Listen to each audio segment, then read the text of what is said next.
Hola, ¿cómo están? Espero que se esté escuchando bien. Bueno, vamos a tener la clase hoy no sincrónica, ¿sí? Pero les quería dejar este pequeño video, va a ser un video muy acotado, ¿sí? Van a ser dos videos, eh, chiquitos, cortitos, porque me voy a, digamos, dedicar exclusivamente a tratar de transmitir algunas de las cuestiones eh, más difíciles, digamos, del texto que tienen, ¿no? Del texto de los teóricos que tienen, acerca de los bordes de la clínica, así la ha llamado a la clase, ¿sí? Que nos van a hablar tanto de las modificaciones en la obra freudiana a partir de más allá del principio del placer, que es la clase que voy a trabajar ahora en este video, y en otro pequeño video voy a trabajar algunas cuestiones muy puntuales de la segunda tópica, ¿sí? Del aparato psíquico. Bueno, con respecto a comienzo, digamos, en este video, perdón,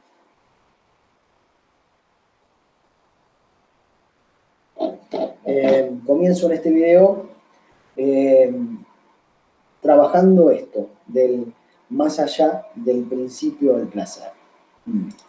Bueno, lo que habíamos visto, lo que venimos viendo en relación al funcionamiento del aparato psíquico y cómo Freud va modificando su concepción, ¿no? Tanto del trabajo analítico, del psicoanálisis, eh, también del aparato psíquico, bueno, junto con un montón de otras nociones que se van modificando en relación al tratamiento, pero también a la teoría acerca de estas categorías clínicas que Freud trabaja, que son más que nada la histeria y la neurosis obsesiva, que son neurosis, ¿sí? Son neurosis histérica, neurosis obsesiva, que no deja por fuera, digamos, ni la psicosis, digamos, Freud también trabaja eso, pero en menor medida.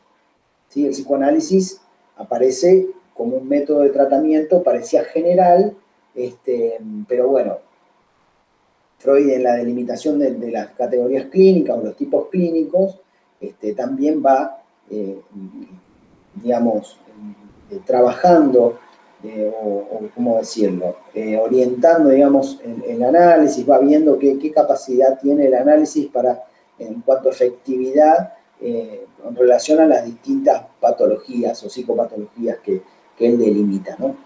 Que también hay un antecedente que tiene que ver con la psiquiatría ya tenía establecidas categorías clínicas antes de que Freud comenzara a, a, a fundar, digamos, y a desarrollar el psicoanálisis. Pero bueno, este es un momento, yendo específicamente a lo que vamos a trabajar hoy, es un momento, digamos, de la obra de Freud muy importante, porque trata de explicar algunas cuestiones justamente ahí en el borde de la clínica. Cuando digo el borde, estoy hablando de esta aproximación que va haciendo Freud en sus tratamientos y de cómo presentan una serie de resistencias o obstáculos, podemos decir, que aparecen en el tratamiento y que Freud trata de teorizarlos, ¿sí? Trata de explicarse por qué aparecen estos obstáculos. Este texto es el texto de Más allá del principio del placer, que se llama así, el texto, Freud, la obra. Este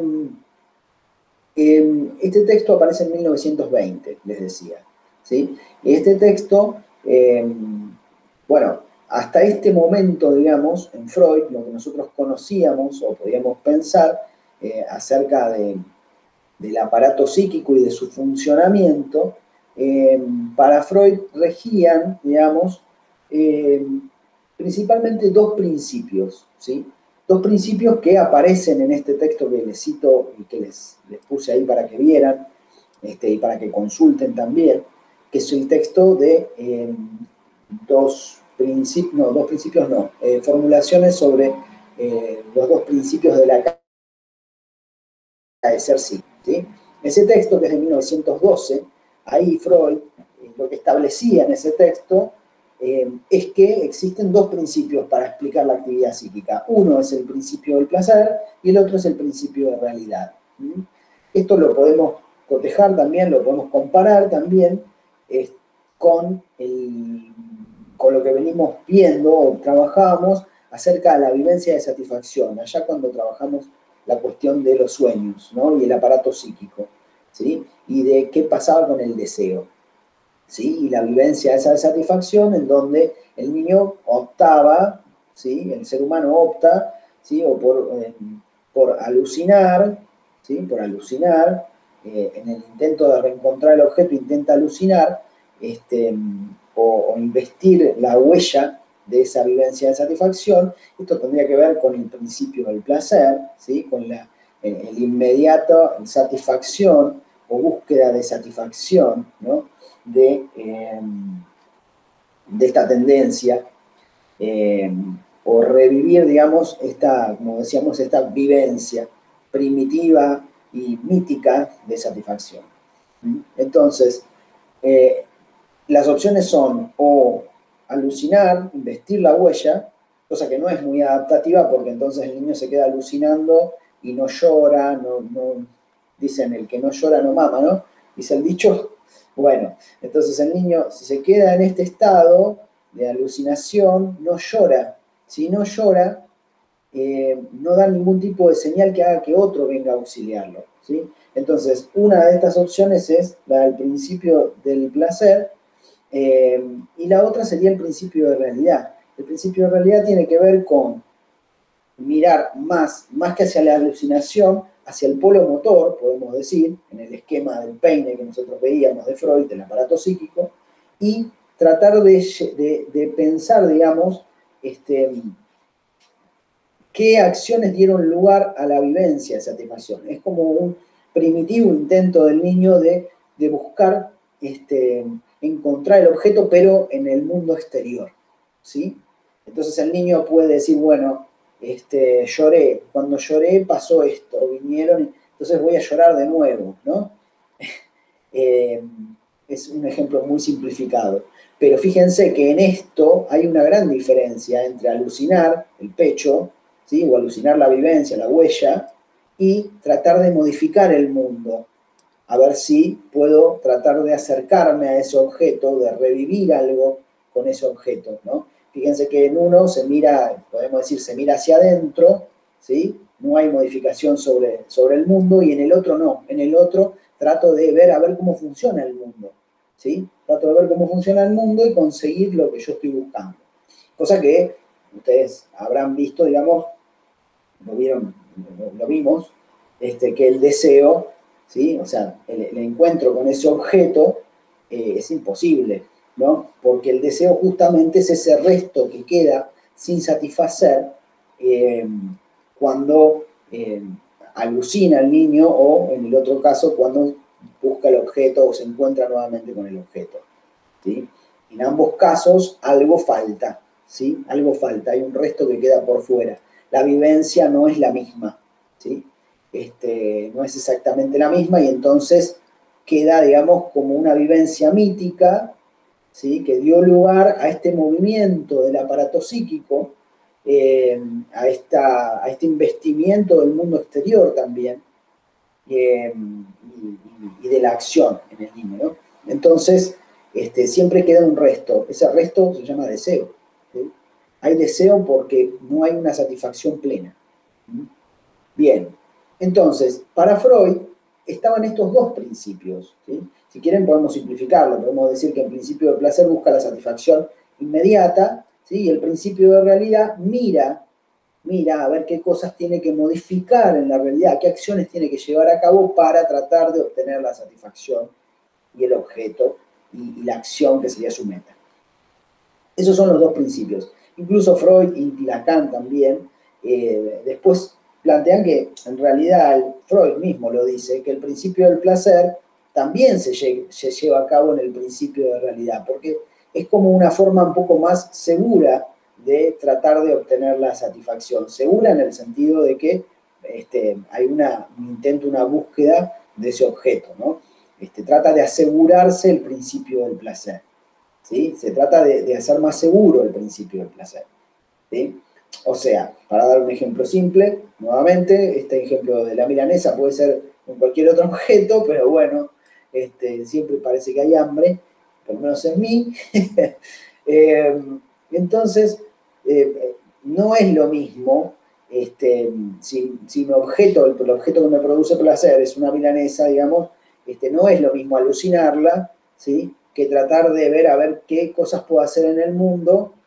Cuando digo esto puede ser agarrar, comprarla o cocinarla o, no sé, hacer todas las acciones necesarias como para obtener ese objeto. O sea, no es lo mismo, ¿no? No es lo mismo alucinar que conseguir ese objeto, aunque sabemos, como les decía, que ese objeto no me satisface completamente, ¿sí? Eso lo pueden pensar diciendo, por ejemplo, esas milanesas que hacía mi abuela y que, no sé, nunca más las pude comer. Bien, es un ejemplo simple, muy simplificado. Bien, entonces, hasta ahí tenemos los dos principios que gobiernan supuestamente el aparato psíquico, ¿sí? Mezclados incluso estos principios, porque no son fácilmente delimitables. Pero ¿qué pasa?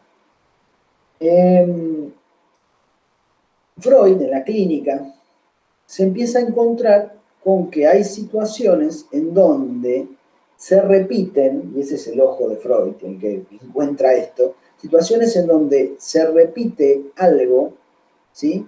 Eh, que en vez de producir placer, al contrario, produce displacer. Displacer. Entonces Freud se pregunta, che, ¿y dónde está el principio del placer acá, en estas situaciones? Las situaciones están nombradas ahí, tanto obviamente en el texto de Freud, Más allá del principio del placer, pero también en los teóricos de Scars, ¿sí? Y Scars nombra los tres casos, digamos, 3 o 4 casos que Freud encuentra, ¿sí? Que desafían este principio del placer, o sea, que dicen, que ponen en cuestión el principio del placer, ¿sí? Los casos son las de neurosis de guerra, el juego del Fordá, que es el juego que hace el nietito de Freud, ¿sí? Y lo que se llaman neurosis de destino, ¿sí? O también, que esto tiene que ver con las neurosis de guerra, los sueños traumáticos, ¿sí? Un sueño donde, por ejemplo, tengo un accidente y después vuelvo a soñar igual, pero igual, exactamente igual sueño el accidente. Lo mismo las neurosis de guerra, ¿no? En donde se repite nuevamente, de forma diurna o soñando, se repite, ¿sí? La situación, bueno, traumática, podemos decir, o displacentera.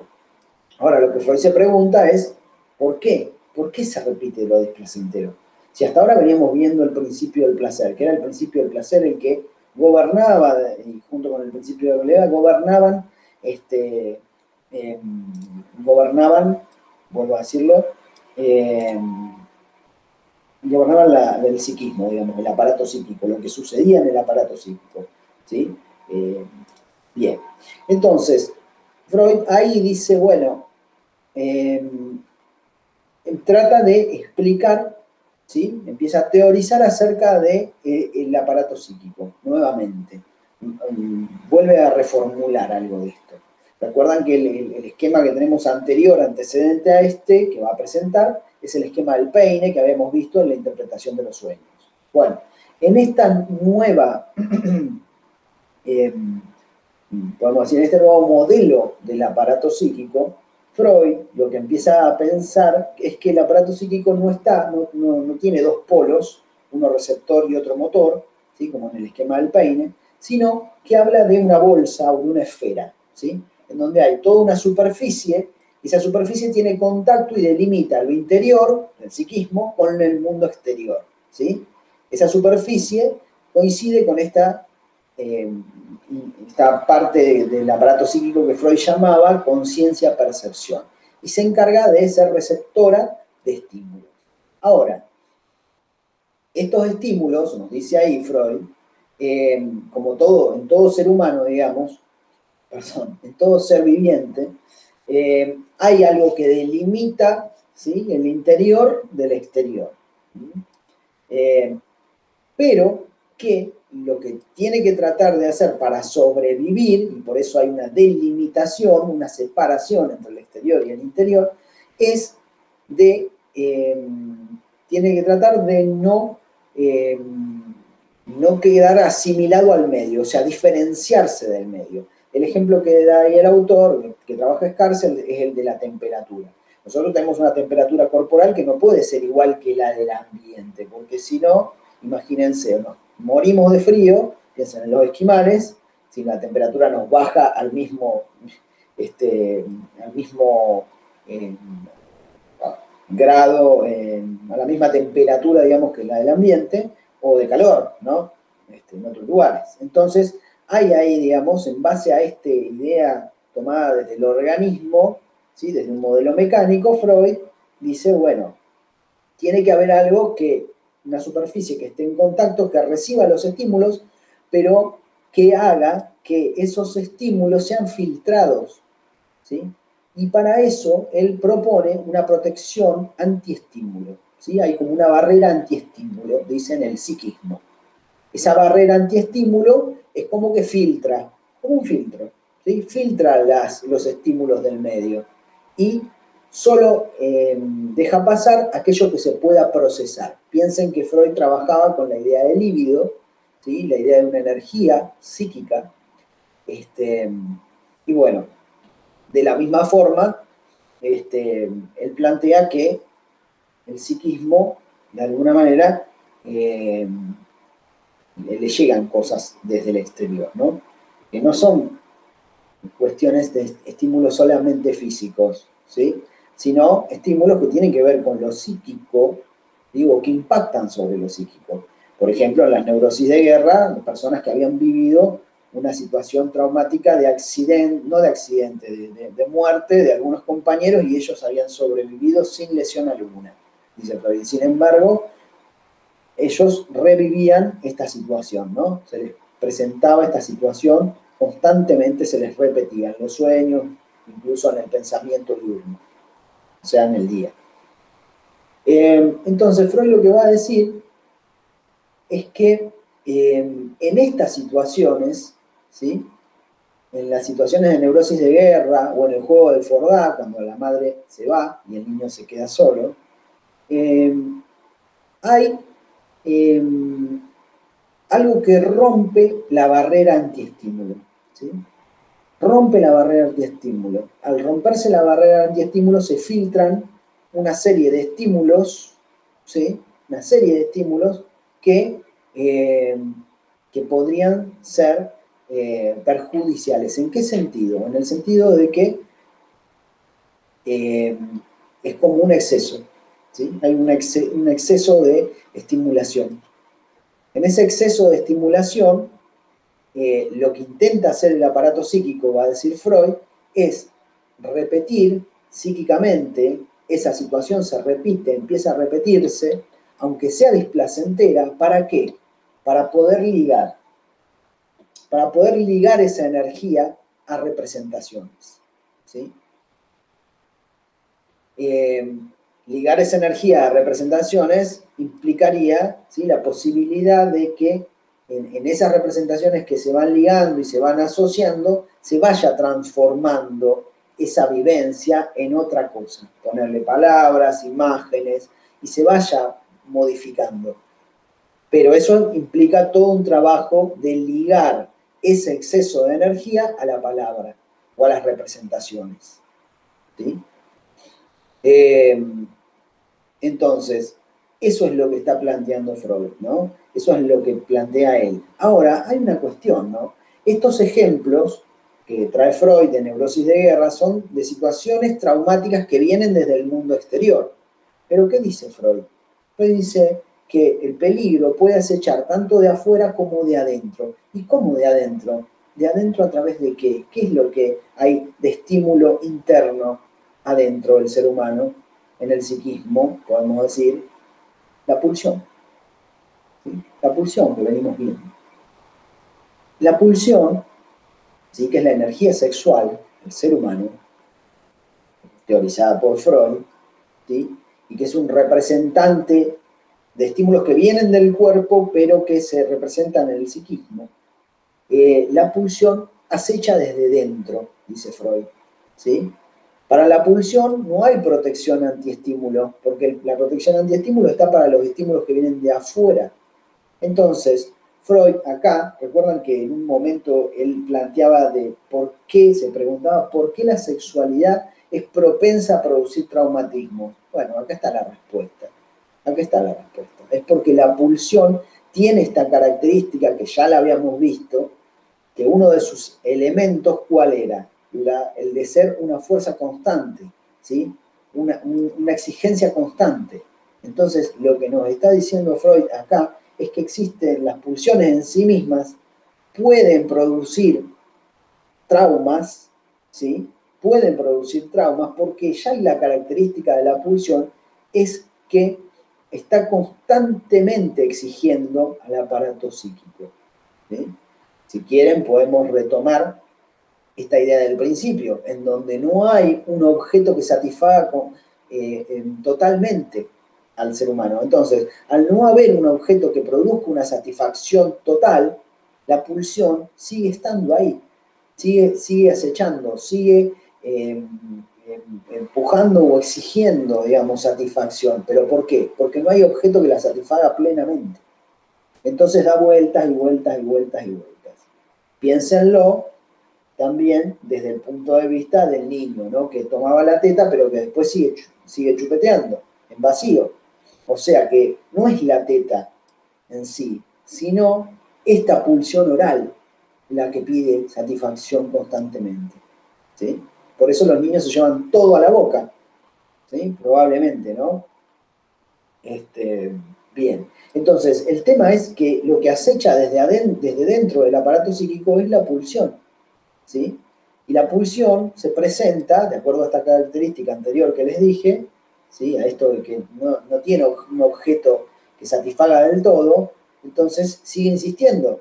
Entonces, toda pulsión implica un exceso, podemos decir, que el aparato psíquico trata de ligar, ¿sí? ¿Ligar a qué? A determinadas representaciones, ¿sí? A determinadas.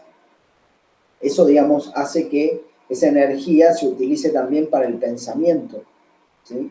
Para el pensamiento, para la acción, para todo lo que tiene que ver con el funcionamiento del aparato psíquico. Pero de esa manera la pulsión se liga, ¿sí? Se liga a representaciones. Ahora, hay una parte de la pulsión que no se liga, ¿sí? Y que puede seguir quedando como, es un resto que queda como dando vueltas y exigiendo, ¿sí? Entonces, ese resto que queda de la pulsión que no se liga, es lo que Freud va a llamar pulsión de muerte. No se liga a representaciones, es una energía libre, ¿sí? Que excede, que exige, pero al no poder ser ligada, queda fuera de la palabra, fuera de las representaciones. Queda por fuera, pero eso no quiere decir que no tenga efecto, ¿sí? Tiene efecto también eso, tiene efecto. Freud ahí lo que hace es distinguir, digamos, hace a partir de esto una clasificación de las pulsiones. Y dice, existen pulsiones de vida, que son estas que están ligadas, que nos sirven como motor para el aparato psíquico, para los pensamientos, para las producciones, tanto de la conciencia, que sería la producción esta en donde prima el significado, como para las producciones inconscientes, ¿sí? Los sueños, los lapsus, incluso los síntomas, los chistes, ¿sí? Que tienen otra lógica, como decíamos, una lógica de proceso primario, en donde hay una libre circulación, ¿sí? Donde hay una asociación libre, justamente, entre representaciones. Bien, entonces, tenemos que la pulsión, en tanto es pulsión de vida, se liga a representaciones, ¿sí? Se liga a representaciones. Y por lo tanto favorece el funcionamiento del aparato psíquico. Estamos hablando de la vida del aparato psíquico. Pero también, con las pulsiones de muerte, hablamos de la muerte del aparato psíquico, no de la muerte biológica, dice el autor, de la muerte del aparato psíquico. ¿Y qué implica la muerte del aparato psíquico? Implica el desorden, el exceso, la anulación de estos procesos y de estos principios de placer y de realidad. ¿Sí? ¿Por qué? Porque hay un exceso que barre con todo eso. ¿Sí? Por eso se habla de pulsión de muerte. Se habla de una energía, digamos, que si bien es muda porque no está ligada a representaciones ni a palabras, no le podemos, si bien pasa, si bien al ser muda, eh, podemos decir que igualmente tiene un efecto, ¿sí? Porque piensen en este exceso que se produce en las neurosis de guerra, en el juego del Fordá, digamos, hay un exceso ahí que queda y que es displacentero, ¿sí? Que es displacentero, que produce displacer en el aparato psíquico. Produce displacer y sin embargo hay una repetición compulsiva de eso. Pero bueno, esa repetición funciona a favor del aparato psíquico, intentando ligar. Si no se logra ligar eso, tenemos una sensación de angustia, ¿sí? Que Freud, bueno, ahí en el teórico está explicado, digamos, se explica de qué se trata la angustia, ¿no? La angustia es, podemos decir, el acecho de la pulsión, no ligada. Y bueno, en esto Freud nos va a decir que las pulsiones de vida y las pulsiones de muerte están presentes en todos los procesos, ¿sí? Pero en un caso incluso puedo ir más allá y decir que toda pulsión es pulsión de muerte. ¿Por qué lo digo a esto? Porque comienza la pulsión como exceso, ¿sí? Comienza como exceso hasta que puede ser ligada. El trabajo del sueño, nos dice Scars, es un ejemplo de cómo la pulsión de muerte, ¿sí? Intenta ser ligada. ¿Cómo? Y bueno, en el trabajo de asociación del sueño, en el trabajo del aparato psíquico de formar el sueño, intenta domeñar a la pulsión, ¿sí? Intenta hacer algo y que corra esa energía por las determinadas representaciones. En la medida en que eso se consigue, entonces esa pulsión de muerte logra ser ligada y entonces se transforma, juega como pulsión de vida. Pero siempre queda un resto, ¿sí? En la oscuridad, podemos decir, siempre queda un resto mudo y que tiende a la destrucción, ¿sí? A la destrucción de los procesos, de las representaciones.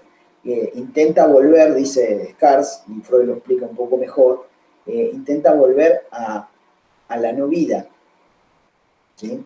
Intenta ir hacia la muerte, digamos, en este exceso. Eh, y a que no haya estímulos, ¿sí?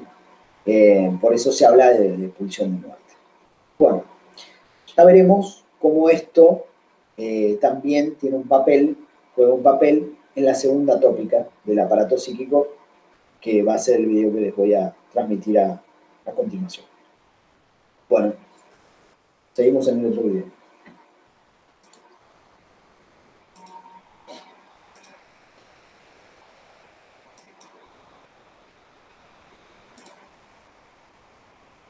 Si puedo detener la grabación.